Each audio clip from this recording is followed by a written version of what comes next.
Welcome to the latest edition of It's Not Only Zebedee who Boings, and today we're coming from the Empire Cinema in Sutton Coldfield.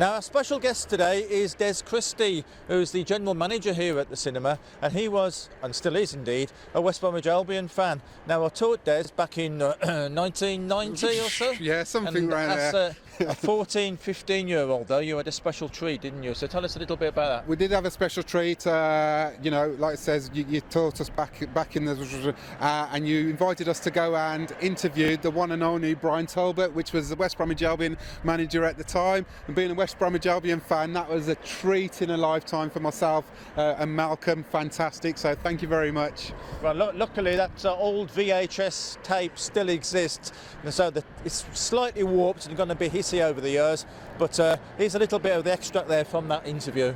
Back in February 1990, two youngsters, Desmond Christie and Malcolm Solomon of Ladywood School in Birmingham, interviewed Brian Talbot for their school newspaper, the Ladywood Bugle, which I edited at the time, and it later became the Daily Telegraph's school newspaper of the year.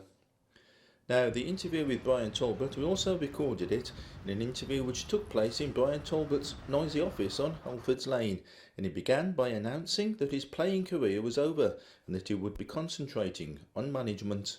I'm not as good as a player as I was. The lads are now beginning to play well without me. I'm not going to play anymore. I think last week I meant what I said. I'm not going to play again unless there is an emergency at this club with injuries. So you have seen the last of me in the first team, and I've just got to learn to get on with it and just be the manager. And West Bromwich Albion, as a football club, will no longer have the services of Brian Talbot, the player. You've played for 4 other clubs before West Brom. Which do you most enjoy playing for, and why? Well, no question. I mean, I enjoyed playing for Arsenal better than anybody. It was a big club, big city. I think the best club in the country, me personally. I didn't say the best team, best club. I loved every minute I spent at Highbury. I like the stadium, I like the setup. I love living in London. But I've got happy days of all my clubs. I mean, I was lucky enough to play at Ipswich when we had a very good team and we won the FA Cup. I went to Watford under Graham Taylor and with some very good players. I mean, Barnsley, Blissett, Callahan. I mean, all good players. And I went to Stoke with Mick Mills and enjoyed my time there as well, because I was working for a mate. And I've come here and I really enjoyed my football when I come to West Brom. They were in a bit of a relegation battle. We won that battle, and now I've taken over as manager. It's been a good experience for me, and I'm lucky that I'm with a big club. Do you think West Brom have entertained the fans this season? Well, I mean, the fans will say that we've been a little bit disappointed because of our league position, but I honestly think we've been trying to play attractive football. We've gone out there to pass the ball, look to go forward, entertain the fans, and you could say, well, we've entertained the fans because we've had a lot of goals scored against us. So they entertain the fans because one team was scoring, but that's not what they want. They want you to score the goals, and I honestly think that we try and go forward in numbers to create a good product, because I think football's about pleasing the spectator, and I'm very aware of that, and I think it's important as a manager. I emphasise to my players that we should go out to entertain and keep the public happy. What do you think of the fans themselves? They're fine. I mean, like any other fans, when you're not doing well, they're very disenchanted and very upset. You hope that they'll be understanding and have a bit of patience, because Rome wasn't built in a day. We are changing things at this club, but it's taken time, longer than maybe one or two people thought. But I do think there is signs that we are becoming a better football club. We've got more resources at youth and reserve team level. We've now got to make sure that the first team are consistent and get their performance week in, week out. It's the inconsistency thing, isn't it, that gets to people. And tremendous performance one way against Barnsley, was it 7-0, and then an awful match against Leicester last week. Well, that's right. I mean, and football's are human beings, and they can only perform to their best. They don't go out there not to try, and the lads are trying their best. And at the end of the day, if they keep doing the inconsistent performances, it must mean they're not good enough. If they do it if they do the inconsistency consistently. Yeah, I understand what you mean. Yeah. Yeah, but what sort of money have you got to replace people? Well, there is money available, but I mean, like any second division club, we've got limited resources, and I can't enter the big clubs. I know that, but we're, as I say, second division, and I have to find my own players in the third and fourth, and hopefully add up with 1 or 2 quality players. But now we're getting some quality. I mean, Don Goodman, Stuart Naylor, Bernard McNally, Tony Ford are all quality players, and hopefully we'll be able to add to them as well. So Des, we're in one of your screens now here at the Empire. So it's changed a little bit over the years, hasn't it? Just like the Albion have changed. So, what can you remember about doing that interview with Brian Talbot? I mean, I remember being so excited about it being chosen to actually go down to the Albion, being an Albion fan at the time. So we was absolutely thrilled. You know, both myself and Malcolm were footballers or wanted to be footballers. So going down there and being chosen by yourself to go down there was obviously a fantastic opportunity to actually walk on the turf, to go into the manager's office, to interview Brian Talbot was fantastic. It was a once in a lifetime opportunity.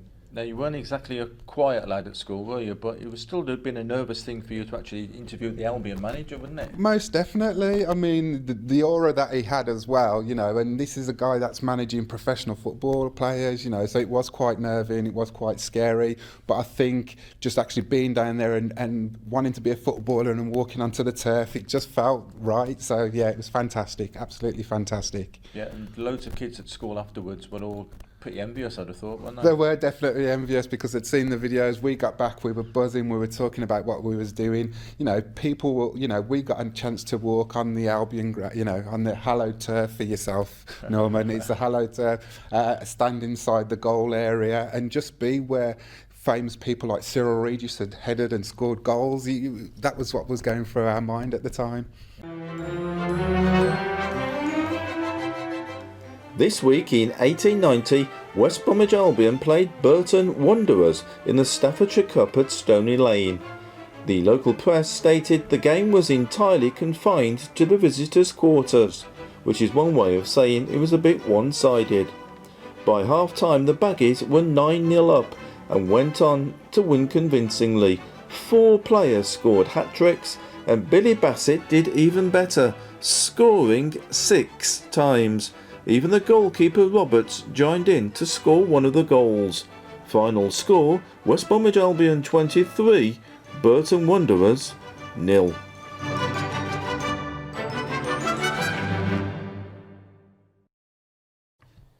Now a bit more from Brian Talbot, who was interviewed 30 years ago this month. Now Gary Robson has broke his leg. West Brom are not doing as well in the league as they could be. Is there anyone that you would like to buy to take his place? Well, I mean, I think there's a 1 or 2 players. I mean, Steve McMahon would do a great job for us. I don't think Liverpool would let him go. Well, I mean, Gary Robson will come back next season. I'm very interested in Craig Shakespeare. I think Craig Shakespeare could come along and do a good job for us. And you try and buy somebody who, in the long term, are also going to be part of the team when Gary is fit, because I think Gary Robson is an excellent player. So I'm looking to buy somebody who can maybe slot in for Gary for the time being, but also move to another position when Gary is fit. So I mean, Craig Shakespeare, I think would do a good job for us in the middle of midfield, and also be able to play left side midfield when Gary's fit. What do you think about the Taylor report of the Hawthorns being all seater? Well, ID cards. they've all, I mean, it's all very well for people to make these rules and regulations, but to put it in practice is a bit different. I'm all for making the game safer and making the game better. But whether that's the answer, making it all seater, I do not know. I didn't think ID cards would work, and now the legislation is not going to come in, which I think is right and proper. But also the stadiums, I think, will take some atmosphere away from the game. I think that the fans love to come and chant and stand and cheer, and that's part of English football. It would be a disappointing day, I think, for everybody if they do take the standing areas away, but I think that's important to football. The season 1990-91 didn't start well, and the infamous FA Cup defeat to Woking in January saw Brian Talbot ousted to be replaced by Bobby Gould, who promptly led the Albion to relegation to Division 3 for the first time in the club's history. Woking hero that day was Tim Bazzagalo. The era of the decline and the rise from Bazzagalo to the Premiership and Igor Ballis's penalty at Bradford in 2002 is to be the subject of a new book.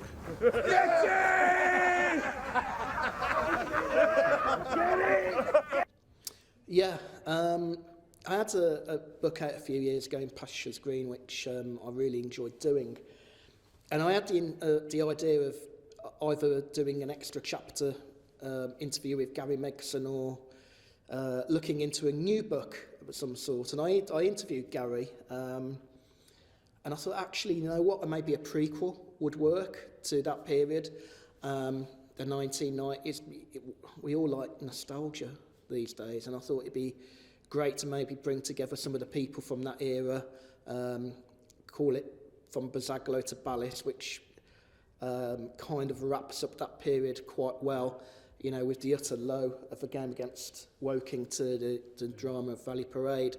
And I thought that would be a great opportunity to maybe tell that story of the 90s, and I'm in the process of doing that now. I've spoken to a few people, Enzo Maresca, Alan Miller, Craig Shakespeare, and of course Tim Bazzagalo and now Igor, among others. So I haven't got a date for publication yet, but it's getting there, and I'm really enjoying working on a really a thoroughly enjoyable project, if not necessarily the greatest era for West Brom, certainly a very interesting one. Now it's remarkable that this winter has been one of the mildest on record, a huge contrast with the bad winter of, say, 1963. Yeah, that was when we were living at Woking in a caravan, and it was a horrendous winter, it really was. Living in a caravan has its unique disadvantages. A colour gas bottle, all guaranteed to run out when you hadn't wet cold. Cold water, taps frozen. Want to go to a toilet? Walk down to Wootton Hall, no indoor toilets. It was funny, but not very funny at the time of the Plymouth game, because Albion were due to play Plymouth, and Plymouth's a lovely city to go to, but not in the depths of winter. What actually happened was, on the Friday it was, they cancelled every game in the cup apart from Plymouth and Albion.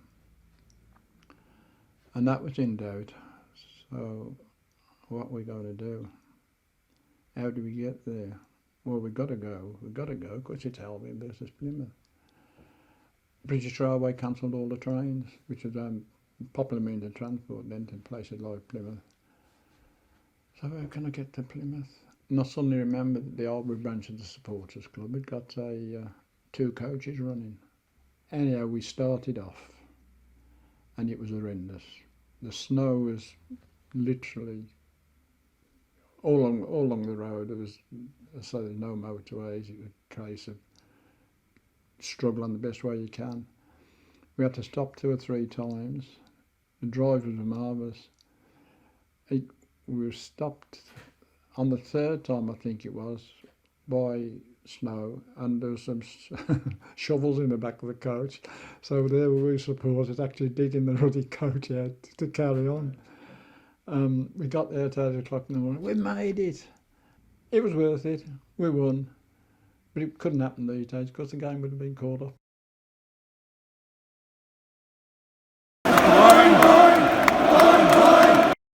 Many fans who recently visited Cardiff would have seen this rare photo on display in a local pub, featuring Albion greats Graham and Stuart Williams in their Wales kits, complete with a bottle of drink and a post-match cigarette. Now, Graham Williams has already been seen in earlier editions in this series, and these programmes can be seen on tntnews.co.uk.